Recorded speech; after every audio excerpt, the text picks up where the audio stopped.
Money never sleeps, pal.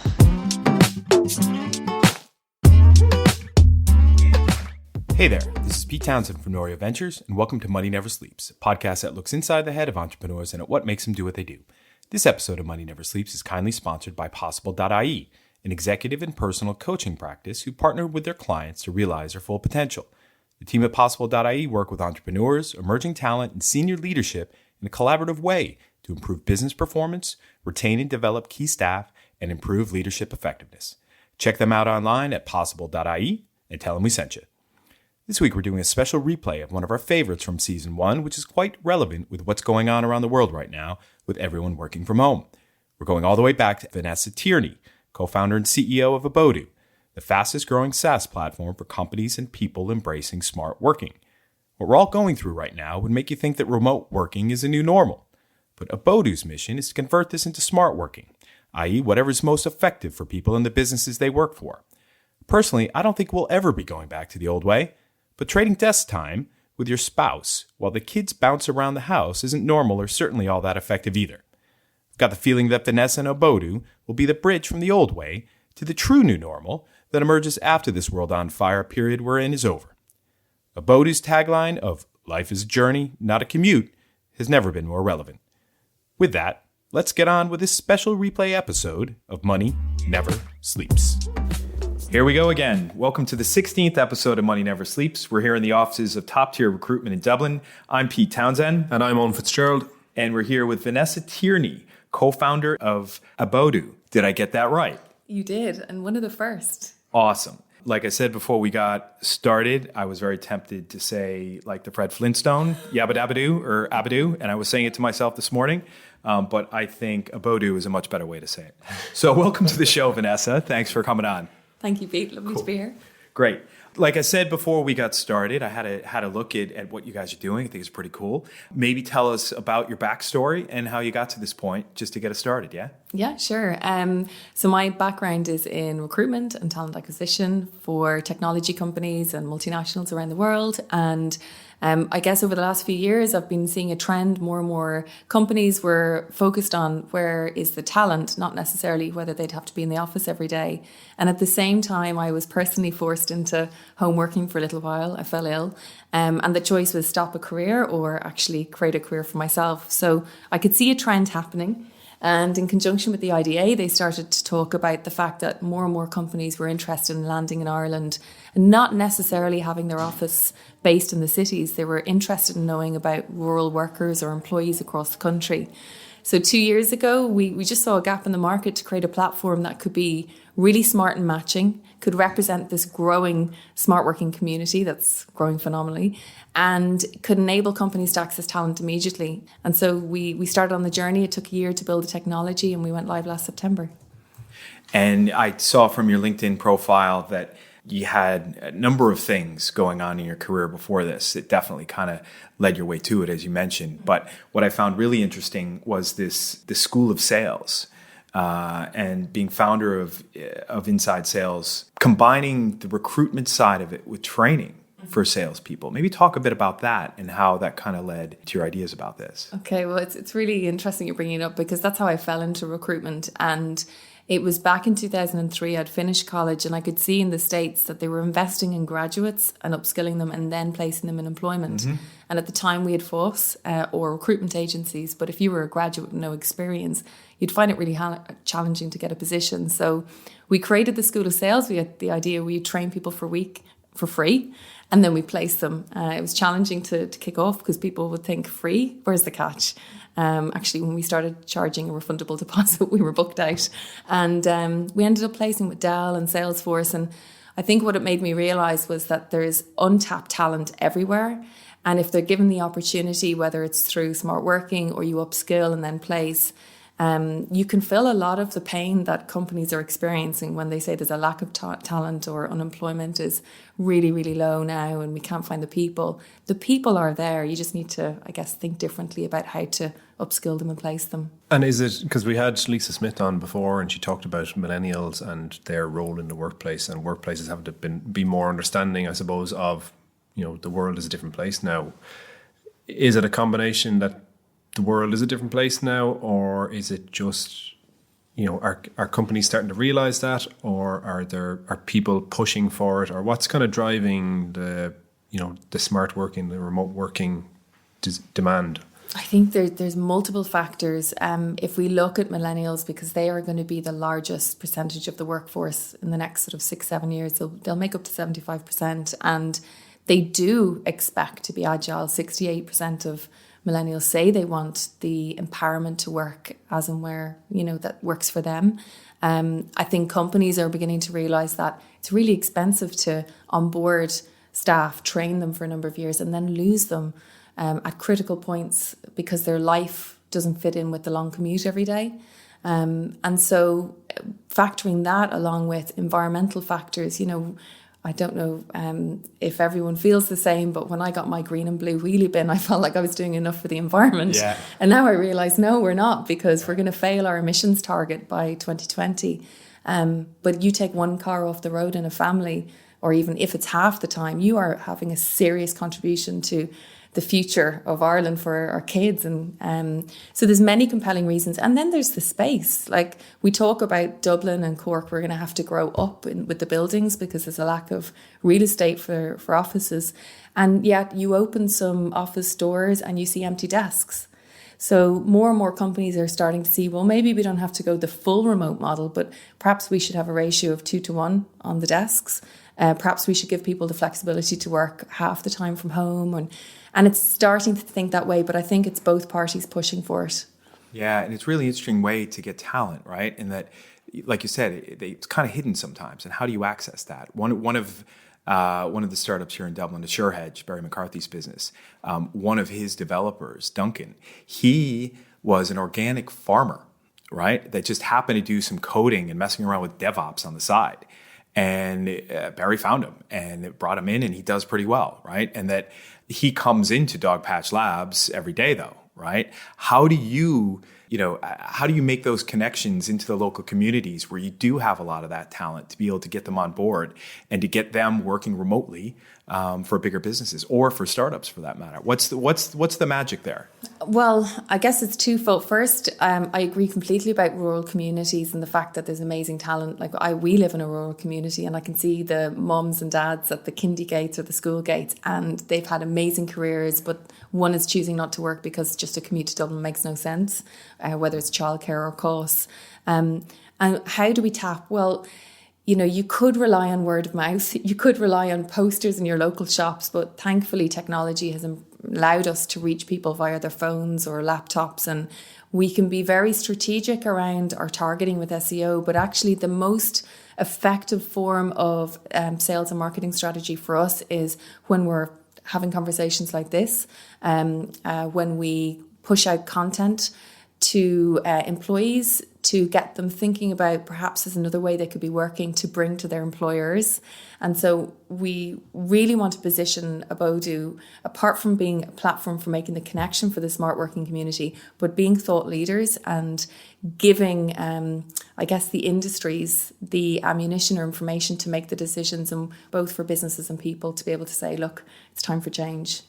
It's interesting because I've experienced it directly. I work for a government agency now, and prior to that I worked for a large international bank where the team that I worked global product manager. I set up the global products for overdrafts for 35 countries, but everyone on the team that I worked with, none of them were based in Ireland. So whilst my office was in East Point, I didn't realise until I joined, like after a couple of weeks, I was told, I don't need to come into the office every day, which for me coming in from Kildare was godsend, family at home. So I maybe came in one day a week, but the work got done. Work always got done, and no one ever had an issue with it as long as the work got done. And I often was having calls at strange hours anyway because I'd be dealing with international colleagues.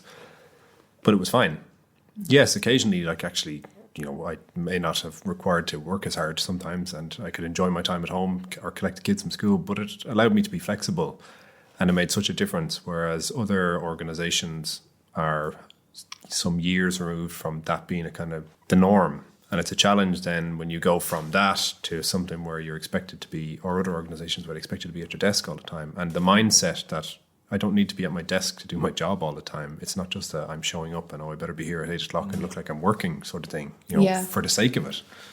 Absolutely. There's a few factors that come up in conversations. Like, we're not here to convince people to do smart working or consult them on how to do it. There's many great people out there that can do that. We want to be, helping the companies that are already doing it.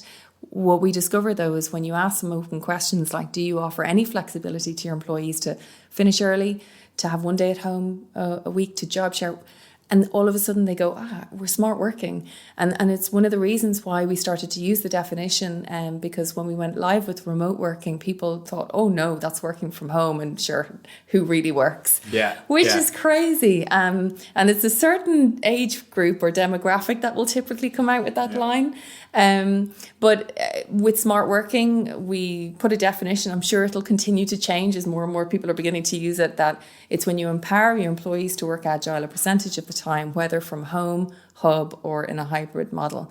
And if companies are listening and they're thinking, well, will this really take off? I think the co-working spaces is an indication of what's happening to the industry, because that's step one.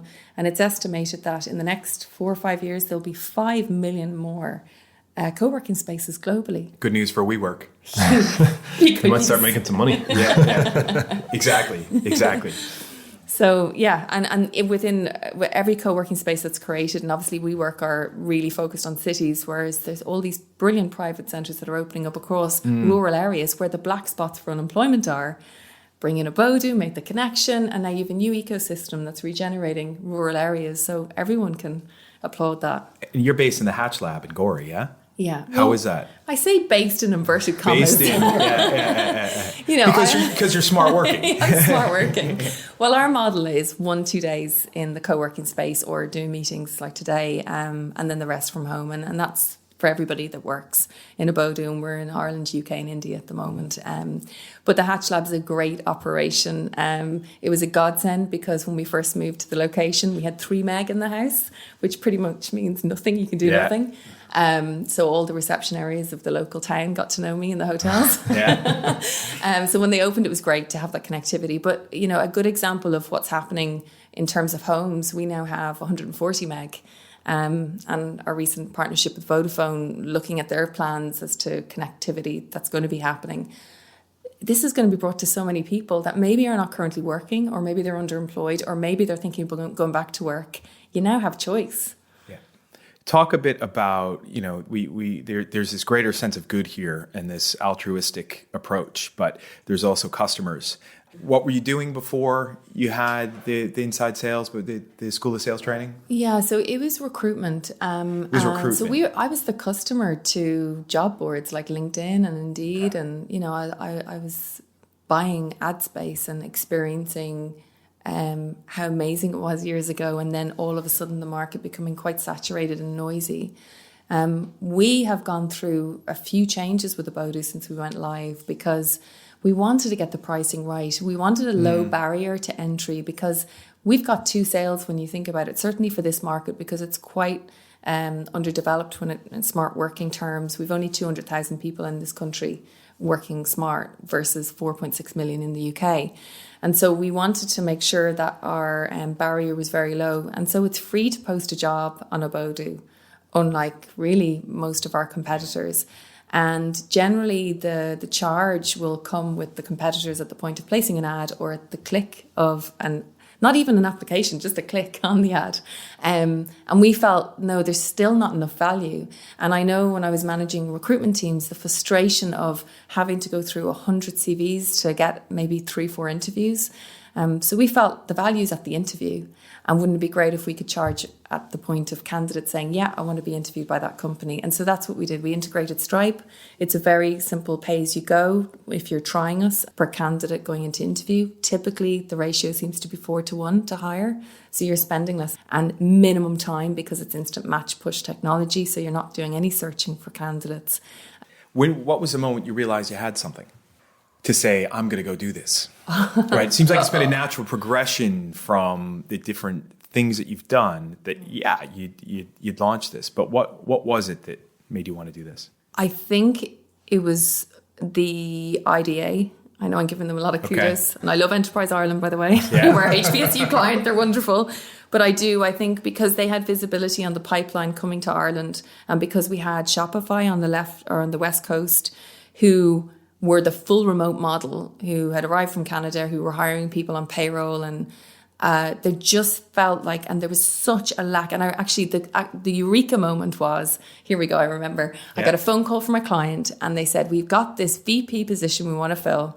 We'll pay them 150, 200, and we don't care where they're based. Okay. And they can work from home. Okay. So we thought, brilliant, this is wonderful. But actually, when you go into a job board and you try and find someone who's willing to work from home, we found ourselves messaging VPs, and then they were coming back going, are you for real? Yeah. Who are you, and then we thought there has to be a better way of doing this. So that was definitely a moment of, we have to create what's missing right now. And how do you influence that mid to senior level VP type role that is so used to going into an office every day that it's okay not to?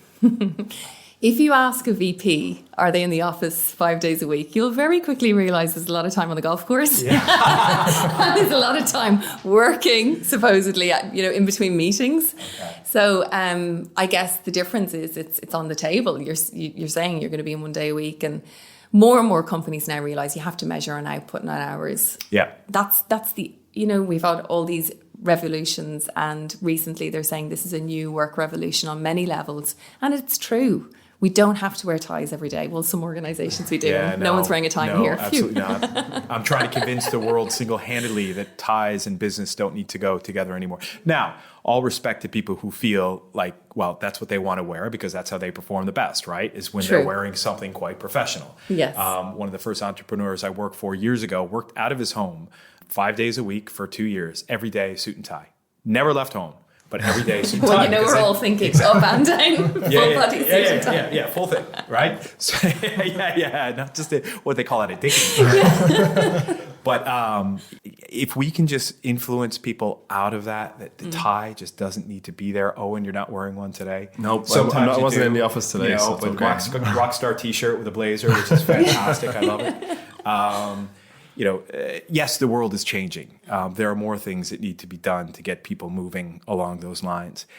What is it that you think is unique about the opportunity to do that in Ireland? Like you said, you're growing in the UK, growing in India, lots going on there, but that kind of branch out of the business globally from Ireland, how has that gone? It has its challenges. I certainly won't lie about that. I think how we felt about Ireland was we felt like if we could really make traction here, we're a very distributed country in terms of our population. We've broadband that's just being rolled out.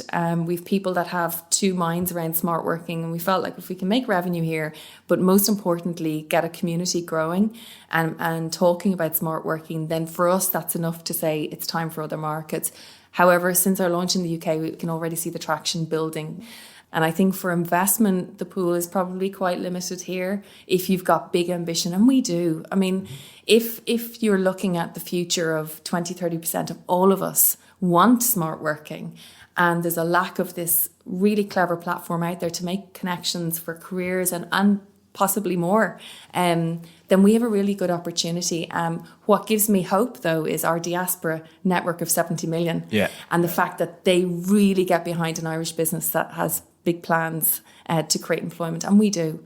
A lot of people, I spoke about this earlier with someone, obviously focus on the money and exit. That everyone, invests for that reason.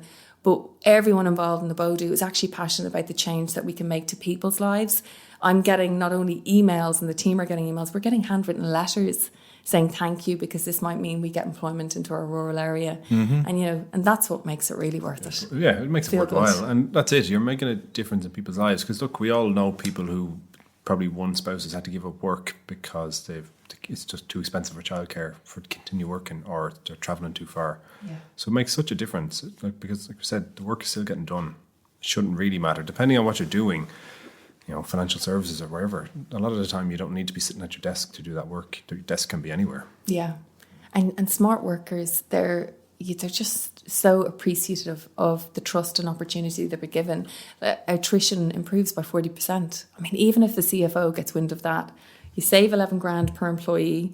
40% improvement in attrition, and productivity goes up by 10%. Look at what the P&L could look at in 2-3 years' time. Like, the case is there, certainly for real estate teams in the multinationals who are thinking, how do we get more space? The answer is here. Mm-hmm. Don't leave home. There's plenty of space there. Yeah, that's the thing. No, and I get that. And I'd say in the last couple of years, since I made the transition out of the corporate world into my own business, that flexibility is just amazing. It's night and day. It's night and day, and I'd highly recommend it.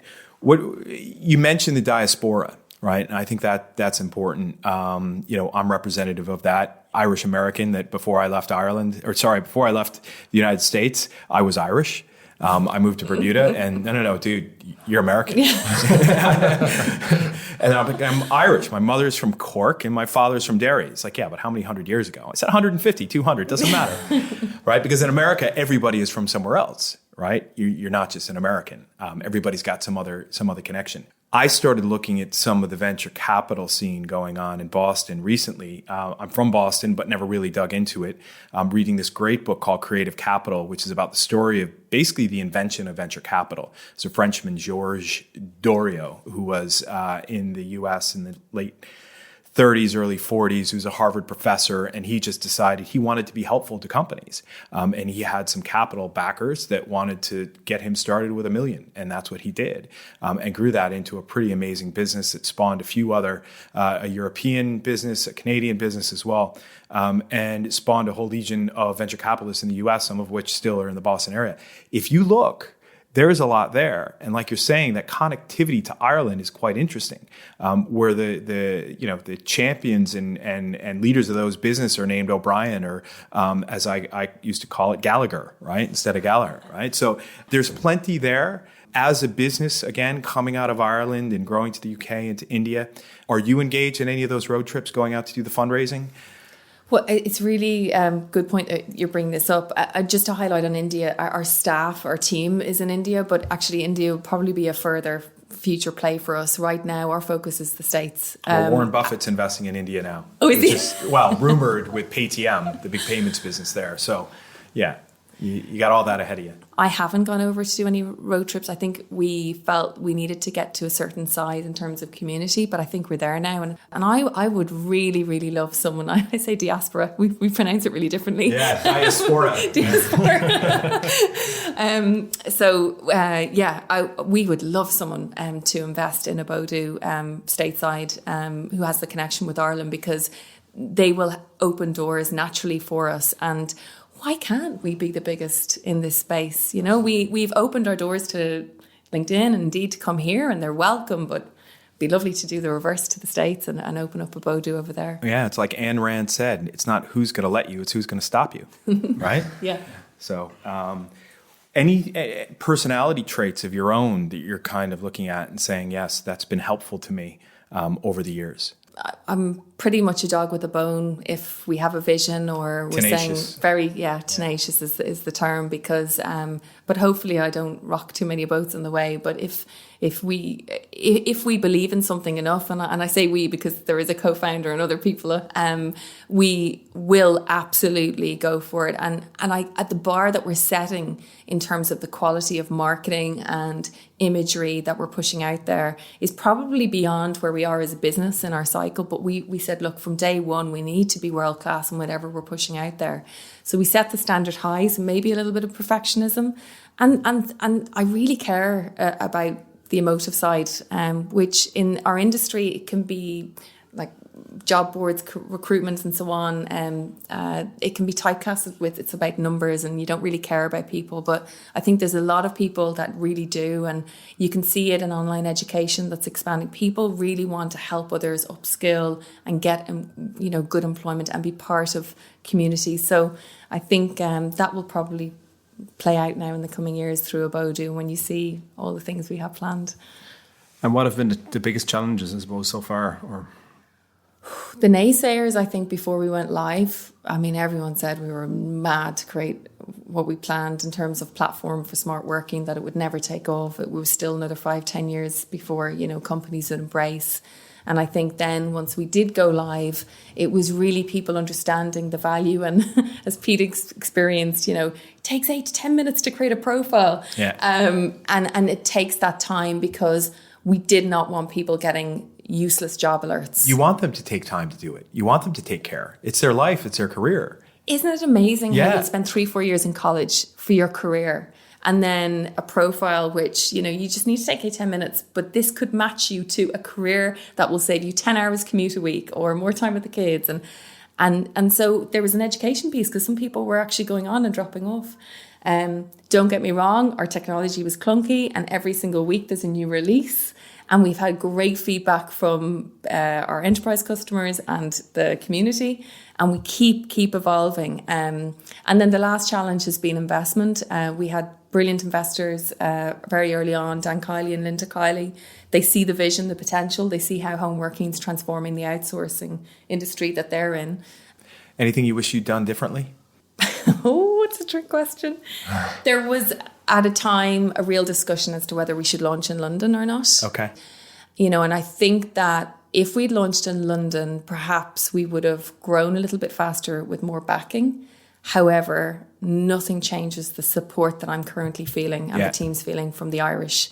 And so I wouldn't change it. I think just our growth has been a tiny bit slower than what we would have expected because of that. But in this case, it's actually like the fact that you can make it work in Ireland, really demonstrates it. Because typically we're 5 years removed from things that come along in the US and are accepted in the US. It would take 5 years to get to Ireland and be the norm. So the fact that you can make it work here in this kind of market and this environment, does demonstrate that it should be far easier to do it in the big, large markets like the US. Oh, yeah. I found Ireland to be incredibly diverse, geographically and just in terms of culture. Yeah. And you're going to have a different set of drivers in different communities on what people may want to do with their lives, right? So how do you open that up? And I think it's an excellent test bed. I'm aware of a bank, continental European bank, that uses Ireland as their test bed for any new fintech propositions, just because of how different people's mindsets are from one part of the country to the next. So I think it's an excellent test bed for a global business, and you've already gotten past the point of it being a Irish lifestyle business because you're expanding internationally, right? So it makes a lot of sense. It makes a lot of sense. In terms of the people in your network, who do you lean on the most? Enterprise Ireland. Yeah. Professionally and personally. I think professionally, actually, I have some really, really lovely entrepreneurs. Actually, quite a few female entrepreneurs from Ireland that have gone global, and they have been just so open with their time and giving advice as to just basically what to avoid when you're investment raising. And these are cold approaches I've made. I haven't even waited for an introduction. That's been really nice. My husband, co-founder, we lean on each other a lot. Ben, and so I guess it's the and the community, because I'm interacting a lot with the community of Abodoo, and it's really two ways, and there's just huge support for what we're doing. Cool. What is some of the top kind of things that you keep in mind when you're out, like you said, going cold to people? Now, going out cold network to say, listen, can I bounce this off you, versus the sales side of it? What are some of the things that little mental tips and tricks in your head that have made you successful in terms of being effective with customers? To remind myself that everyone's just a person at the end of the day, even if they have the biggest title in the world or they, responsible for 1 billion or 500 people, they're just a person. And it's really hard to be rude to someone who's nice. Yeah. So I try to be nice. Yeah. And there's the numbers game. I was door knocking when I finished school and selling stationery with a little discontinued line I'd bought. I don't know what I was thinking, but that was the real learning for me, that not everyone's going to say yes. If you're polite, they're going to say no. And eventually someone will go, okay, tell me more. And the more I talk about Abodoo, before, I used to kind of hide the emotional side and the passion side because I didn't think people wanted to hear about that. I thought people wanted to hear about, numbers, return on investment, exit. And now I'm talking about, actually, this is how we can change lives. This is how we can replenish communities. This is how, we could really make a difference with the environment. And I'm beginning to see the reaction in people. And probably for the first 6 months, I kept that under the table. So that's been a big learning. And just don't give up. Yeah, you got to be yourself. Yeah. Just keep telling the same story. Last couple of episodes, we had on Emerald DeLeo, I got her name right there, and Lisa Smith, both who have said, listen, just keep doing it. Just keep saying it and stay consistent, stay on pitch, stay on point. People will listen and people will start coming to you and people will start giving you money, right? That's what keeps things going, right? So if you can just keep that mindset and keep that approach, the early stage funders, those that, call them a first check VC, call them a seed round VC, what they're looking at is they're looking at team. They're looking at the people because the numbers can mean anything at that point. Everybody's got a hockey stick, right? And you've got that one page in your financial projections that looks wonderful because it has to look wonderful and it has to look like you're going to get into rapid fire growth. But it is about how does a team come across? Can you build up that trust? Can you have that relationship? I'm learning more and more about that. Another great podcast that digs into this quite a bit. It's called Origins by Notation Capital. I've learned a lot about how to help my clients that are doing fundraising for their own ventures and about how to steer them and direct them based on listening to this podcast and reading a few books as well. So that one could be quite helpful. There's so many resources out there to figure all this out. It's just, if it's a good business and it's the right direction and right approach, it should get funded and it will get funded. It's been what I've always thought, right? Yeah. Okay, well, I think, I don't have any more questions. I know we could talk about remote working and how great it is for people's lives all day, actually, because I know the impact of Absolutely. it. Absolutely. One thing we like to ask, what would people not expect to know about you? And I know you said this at the beginning, and I thought, now I have plenty of time to think about this. And I didn't think about it. I guess that perhaps at times I come across very confident about smart working and that you can't waver me. But underneath it all, I think I'm just really appreciative of the fact that I'm here. And there are times where I can be up doing a big presentation, and there's about 8 now coming up in the next 4 weeks. So if anyone's listening, don't be thinking this when you hear me. But I'm really having that out-of-body experience of how am I here talking about something that I really care about. And then I have to remind myself I have enough experience and lots of information to share. So it's a confidence thing because people naturally assume I'm very confident. That's not confidence. That's imposter syndrome. We all have it. We all have it. Yeah. And you're doing exactly what I do, which is float above yourself and say, wait a minute, am I actually doing this? Okay, yeah. And you direct yourself on what to do. It's a little bit, what do they call that? Surreal. Split personality? Yeah, but it works. Everyone's got to be a little bit crazy to do this, right? Yeah, absolutely. Yeah. Good. All right. Well, Vanessa, thank you. It was a pleasure having you here. Absolutely. Thank you very much, guys. Money never sleeps, pal.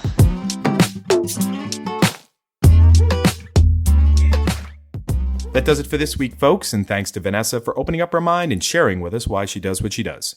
Links and show notes for this episode are on moneyneversleeps.ie, so check us out online.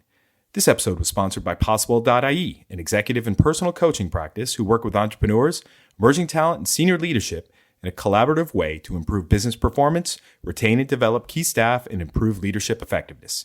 You can find them at Possible.ie, and remember, anything is possible. Also, thanks to Conan Brophy from Create Sound for editing this podcast. As for me, I increase the odds of startup success. Get in touch through the contact page on NoriaVentures.com. You can check out what Owen Fitzgerald is up to these days on Twitter at OwenFitzgerald9. Finally, till next time, thanks for listening. See ya!